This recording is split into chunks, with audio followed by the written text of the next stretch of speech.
Hello there, Year 10. It's Mrs. Murray once again, and I'm going to do another Inspector Calls question with you today.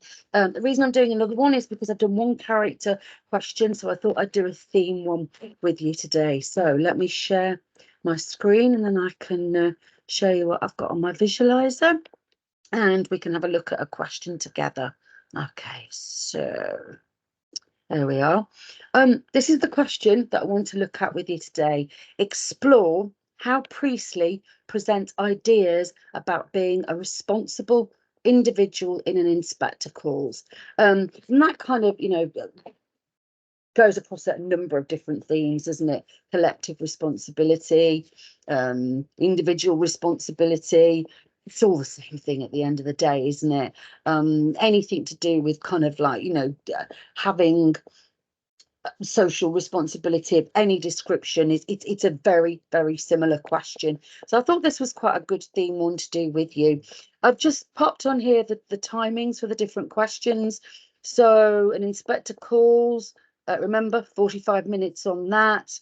Power and conflict, 45 minutes on that. They're both 30-mark questions with 4 marks for spag lying here. That's the unseen, 35 minutes, because that's a 24-mark question, and 10 minutes on your 8 marker at the end there. Okay, so the timings with this being a 2 hour and 15-minute paper are so important. Make sure you stick to them. Okay, so how does Priestley present ideas about being a responsible individual in inspector calls? So let's do, I'm just going to jot down some ideas for you about the kind of thing that he talks about, and then I'll do a thesis statement with you. So this is much more detailed than I would expect you to do plan in an exam situation, although obviously you must plan. I'm just trying to throw down as many ideas as I possibly can to kind of like help you do some revision for this. So the first thing I think we would want to talk about is collective responsibility. All right, talking about being a responsible individual, but we've got to talk about collective responsibility, haven't we? So how does Priestley do that? Well, he emphasizes the concept, just move this over a bit, the concept of collective responsibility. He suggests that thank you, Reg, that individuals are interconnected, and share a responsibility for others in society. Okay, so we've got to talk about Priestley's belief there, haven't we? Right, so this is the point at which we could talk about the inspector, okay, who challenges the Burling's belief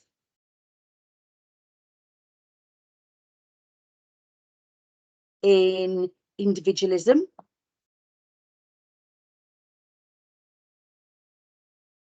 Because we know that Burling very definitely believes in that, doesn't he? They all do, don't they? And he exposes, this is the inspector, their role in contributing to the suffering of Eva Smith. And this is because of their beliefs, isn't it? Okay, so through the inspector, Priestley suggests that true responsibility extends, could we say, beyond personal actions to include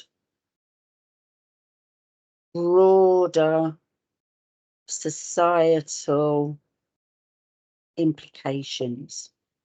Right.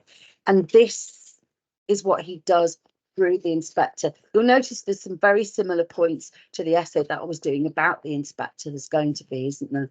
So collective responsibility, and that's how he does it. He does this through the inspector, doesn't he? Right. So what else would we have to talk about in this essay? Well, we'd have to talk about social class and inequality, wouldn't we? Okay, because we can't escape that, can we? So what does he do? Well, Priestley critiques the Burling's privileged position, and he highlights the impact of social inequality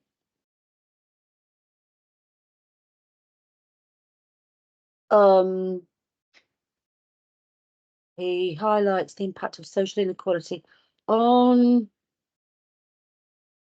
individual responsibility.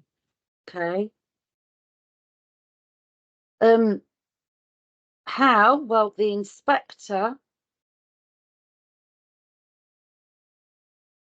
confronts the family with their exploitation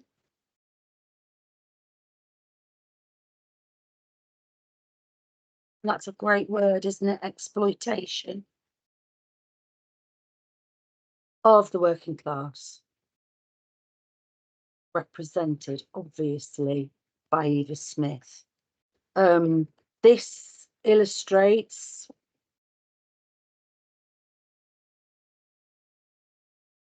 how those in positions of power and privilege have a greater I hate writing this word, responsibility. It's in the title, got to keep using it, to consider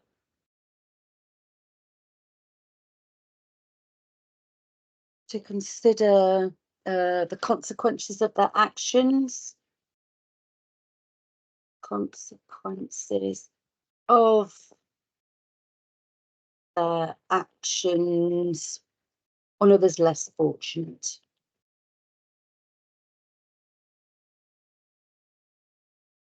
Okay, and that's the point at which we can definitely sort of talk about what each of the characters have done in terms of how they treat Eva Smith.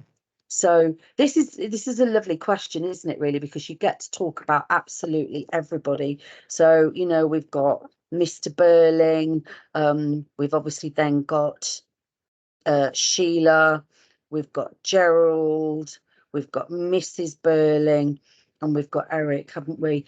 And there's absolutely no doubt, is there, that it is because of their social class, isn't it, that they all treat her the way that they do. It's them kind of like exploiting their privileged position in society.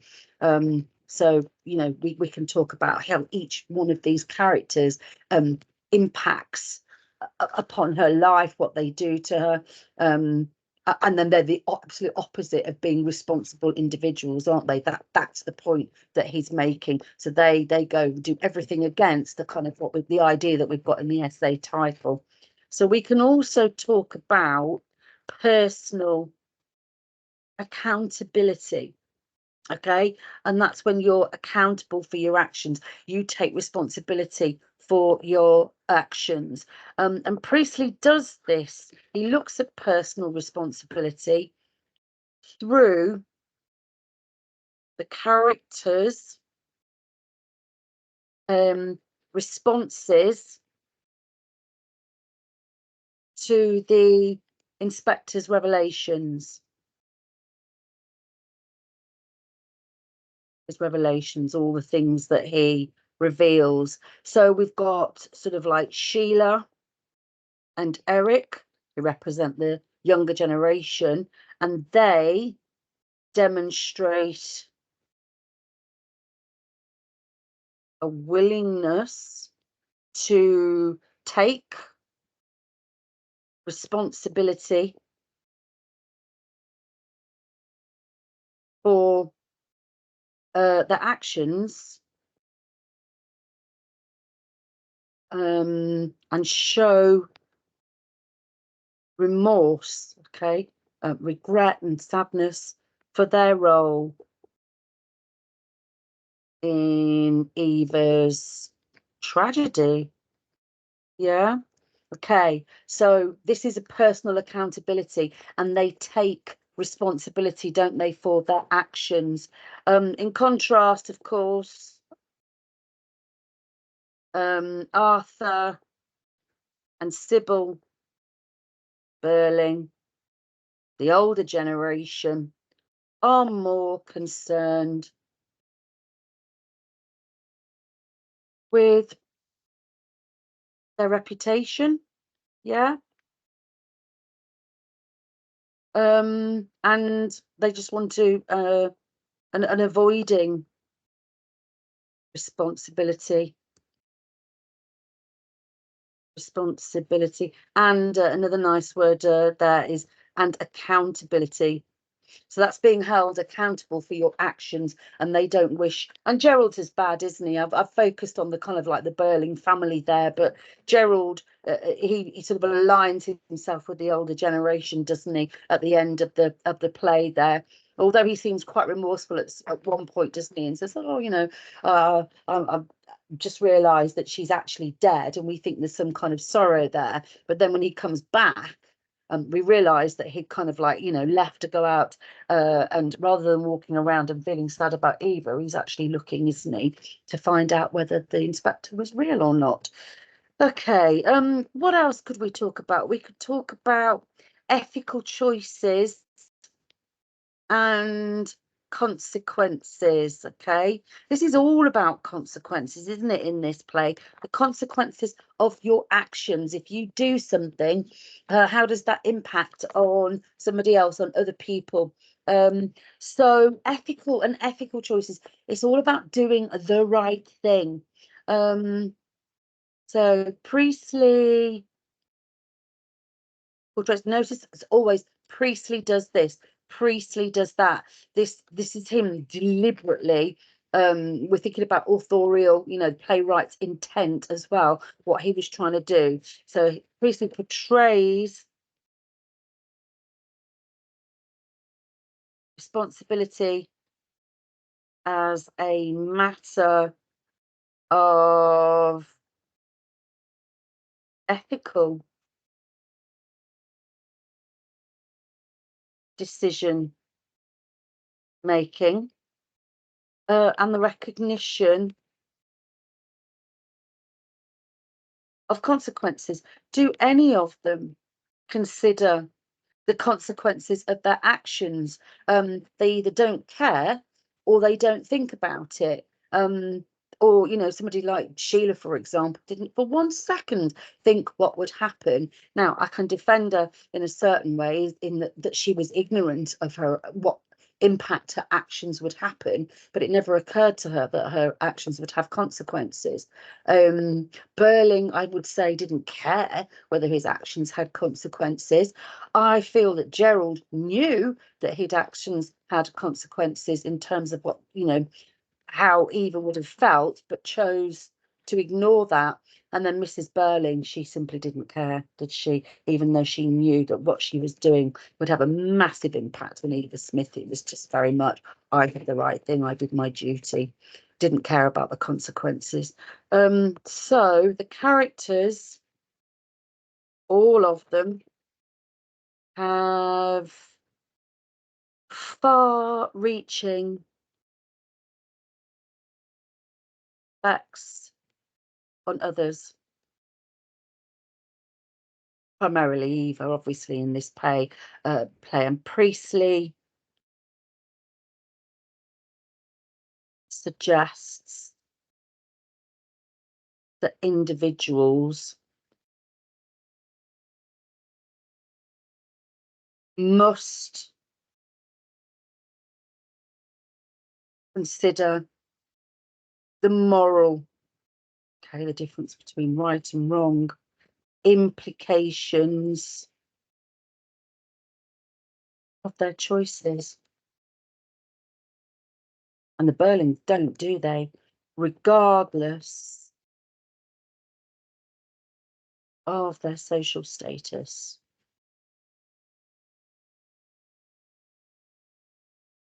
And or social status or personal gain. This is what Priestley's saying, isn't it? That we have to think about others, okay? And you know, these characters in this play, who of course absolutely typical of the upper middle class and upper class, do not think about anybody but themselves, do they? So change and redemption, okay? What's said there? Well, Priestley suggests, you notice I'm sick of writing the word Priestley, it's getting worse and worse each time I write it, suggests that responsible individuals are capable of growth and change and redemption. Okay, only two characters that are capable of this, aren't there? By the end of the play,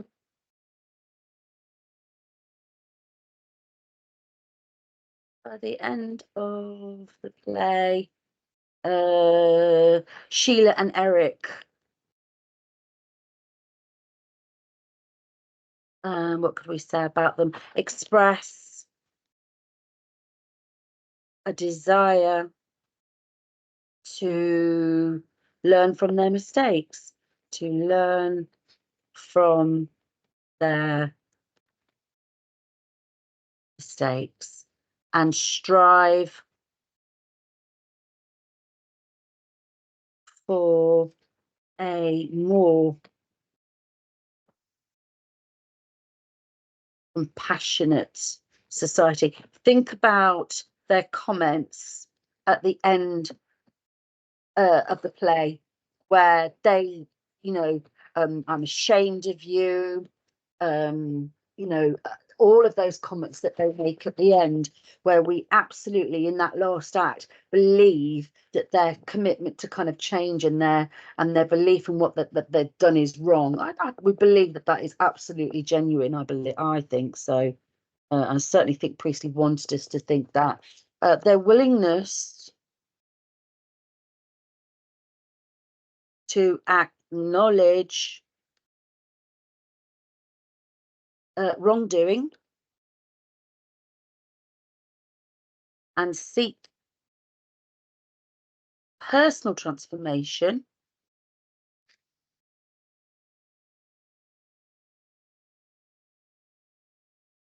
reflects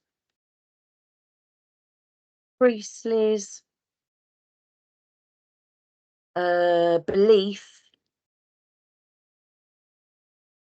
in the capacity for individual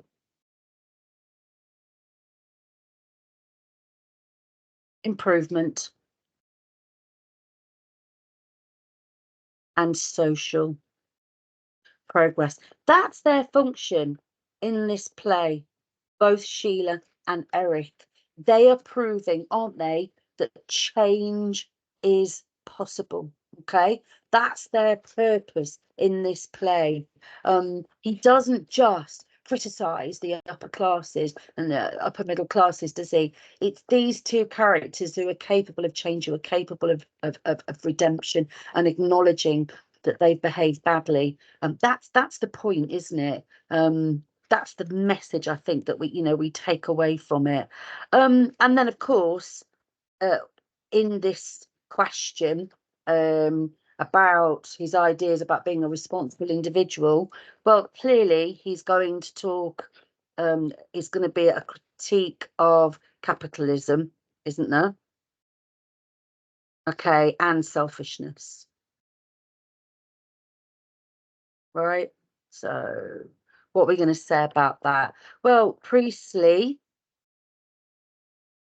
uses the play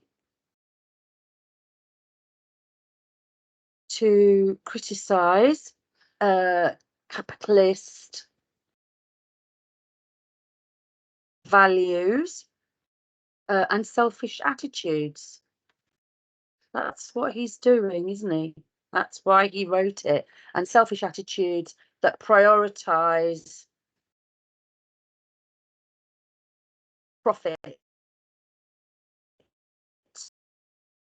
over human welfare.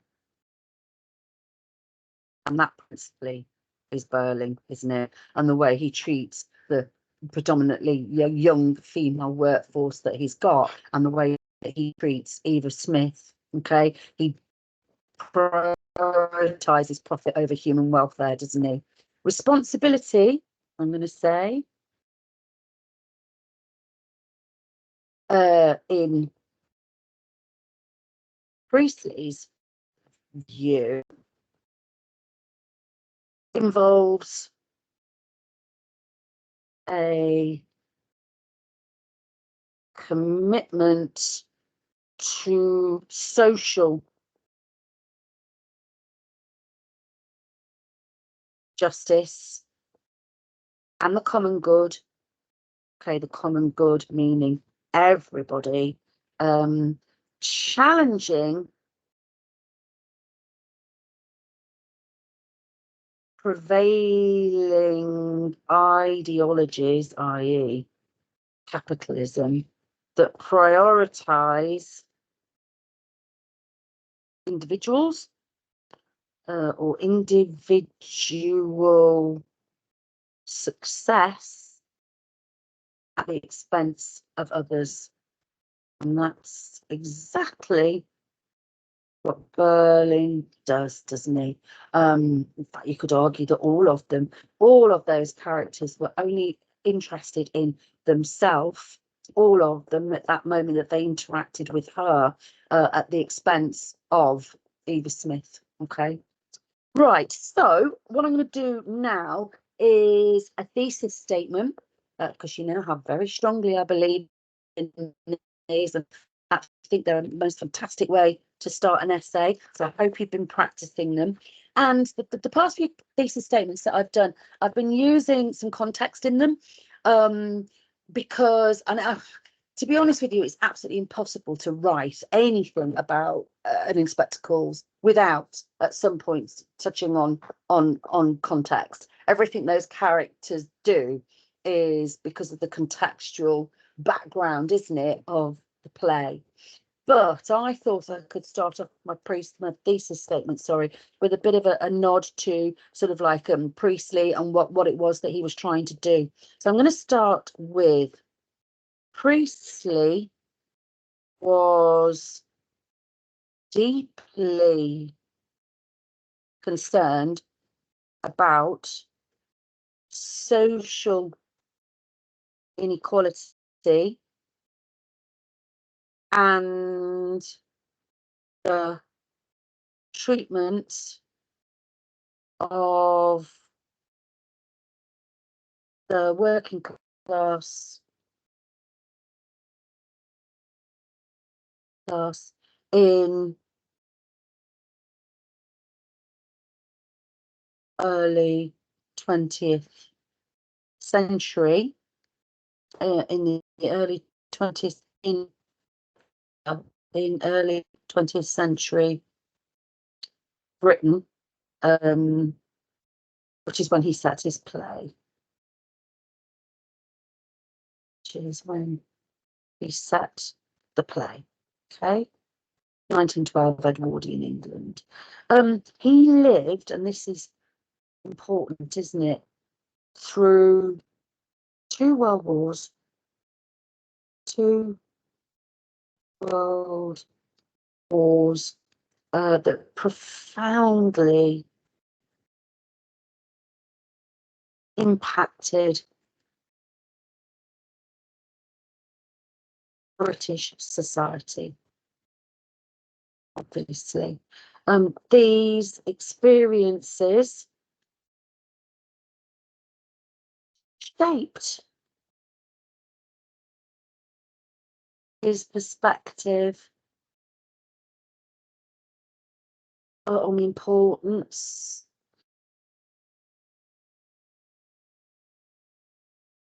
of unity between one, social justice, which he cared passionately about, and I think this is important, the need to learn from past mistakes. Think about the inspector's final speech, right?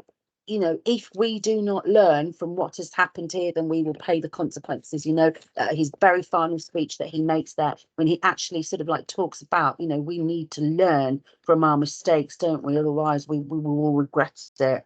I'm going to put AIC there. Sorry. And Inspector Calls was written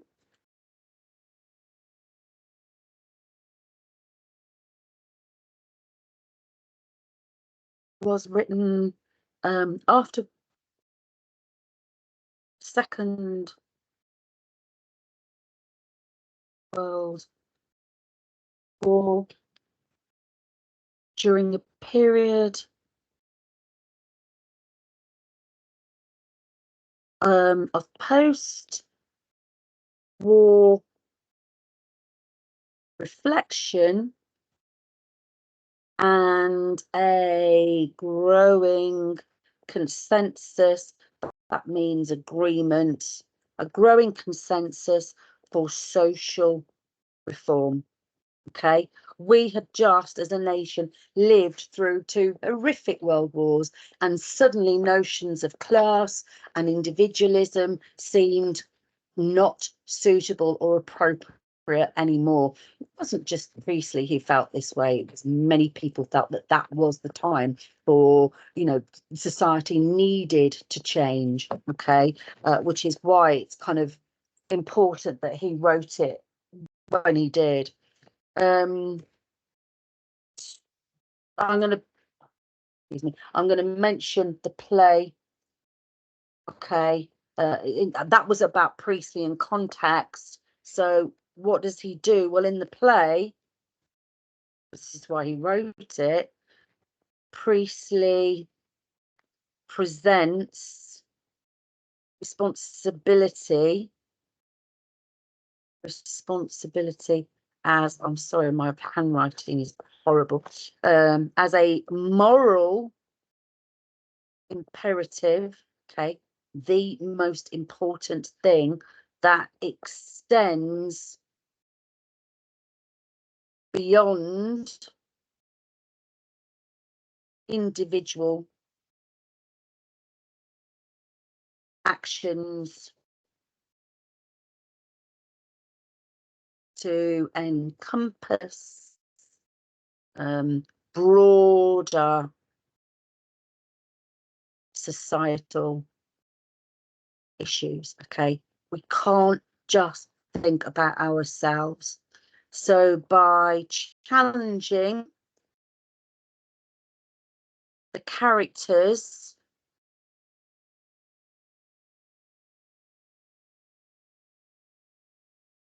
assumptions, things that they assume, and exposing, because that's what he does in the play, and exposing their ethical lack of ethics, isn't it? Blind spots.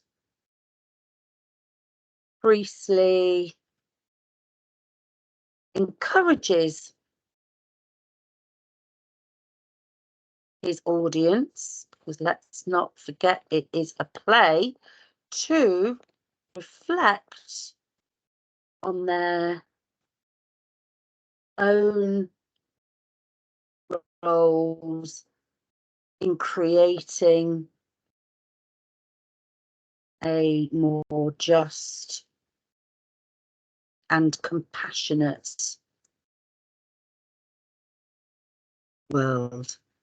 Okay, and I think that's an important point. Yes, we look at those characters and we might think, oh yeah, they're rotters, aren't they? Okay, and they behave very badly. But I also think he doesn't want us to just sit there in judgment of what they have and haven't done. I think he wants us to, to, to think about our own actions too, doesn't he? Okay, we mustn't behave like them. We must come away from this and we have learnt something.